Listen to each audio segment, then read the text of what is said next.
Cuando hablamos de política exterior reciente, la verdad es que pocas costuras han sido tan directas y también tan polémicas como la que tuvo la administración Trump con Irán. Así que hoy vamos a desgranar esa estrategia. Vamos a ver cómo funcionaba esta política de confrontación total que se basaba en un principio que era inamovible para ellos. Vamos a analizar sus claves, las decisiones más contundentes y, claro, el relato que usaron para justificarla. Y todo, absolutamente todo, empieza aquí, con esta frase: Irán no puede tener un arma nuclear. Ojo, que esto no era un simple eslogan de campaña, para nada. Era el cimiento, la viga maestra sobre la que se construyó toda la estrategia. La propia administración lo describía como un compromiso, vamos, absoluto e innegociable, y a partir de ahí se tomó cada decisión. Vale, y para entender bien cómo se pasó de esa frase a una política de Estado con todas las letras, vamos a seguir un recorrido de 5 puntos. Primero, ese principio central. Después veremos cómo eso llevó a decir adiós al pacto nuclear. Luego analizaremos la famosa campaña de máxima presión. Exploraremos también cómo se vendió la idea de Irán como una amenaza. Y al final, pues lo juntamos todo para tener la foto completa. Venga, pues vamos con el primer punto, el principio central, el origen de todo. Porque para entender cada sanción, cada discurso, cada movimiento, primero hay que entender esa convicción de fondo que lo movía todo. Esa idea que, como decíamos, fue la base de todo lo demás. Y es que lo crucial aquí es que esta idea no era una postura que cambiara según el día, ¿eh? Se describió como algo constante, que se repitió una y otra vez. Fue, por así decirlo, la brújula, el norte, que guió toda la política de Estados Unidos hacia Irán durante esos años. Y claro, esta convicción tan férrea llevó directamente a la primera gran decisión, al primer movimiento en el tablero: romper con uno de los acuerdos internacionales más importantes de la década.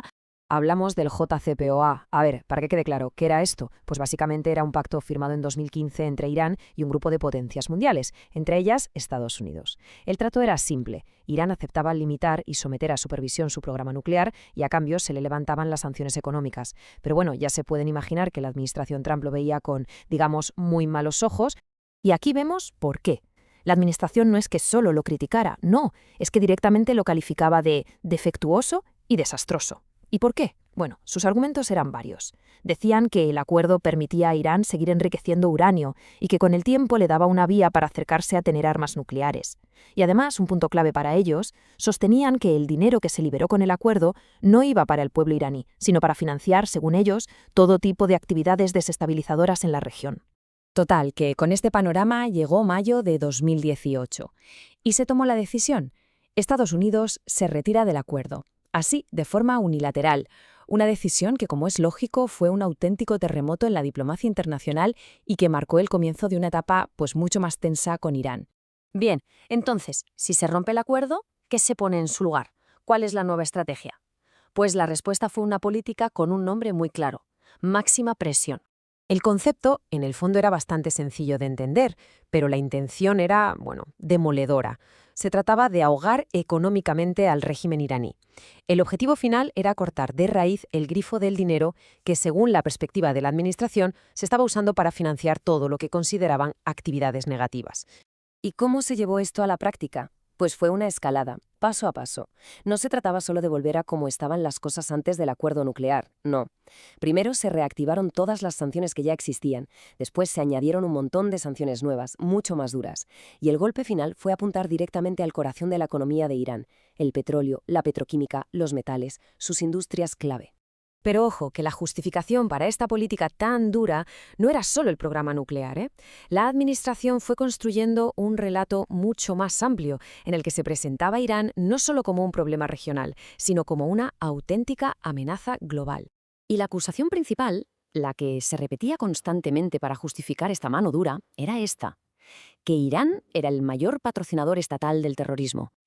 La idea que se quería transmitir era que no estábamos hablando de un simple rival en la zona, sino del motor principal del terrorismo financiado por un Estado en todo el mundo. Y a esa acusación principal, claro, se le sumaban otras. Se señalaba a Irán por apoyar a grupos y milicias por todo Oriente Medio, grupos que, según decían, habían atacado a ciudadanos y a tropas de Estados Unidos. También se hablaba de su programa de misiles balísticos, que se veía como una amenaza. Y de nuevo volvía a salir el tema del dinero del acuerdo nuclear. La acusación era que lo usaban para sembrar el caos en la región en vez de para ayudar a su propia gente. Y a todo este cóctel se le añadió además el tema de los derechos humanos. El discurso oficial también metía mucha caña a la represión del régimen iraní contra su propio pueblo. Se mencionaba a menudo la violencia contra manifestantes como una prueba más de cómo era realmente ese gobierno.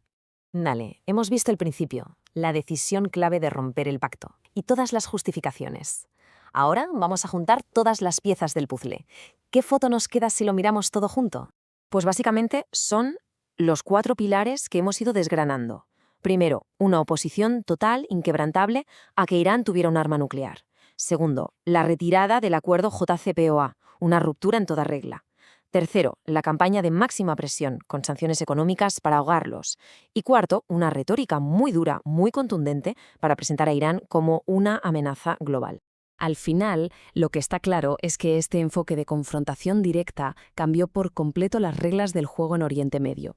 La pregunta que queda flotando en el aire no es tanto si fue una política dura, que evidentemente lo fue, sino más bien qué legado deja para el futuro, qué tipo de equilibrio, o quizá de desequilibrio, ha dejado esta estrategia.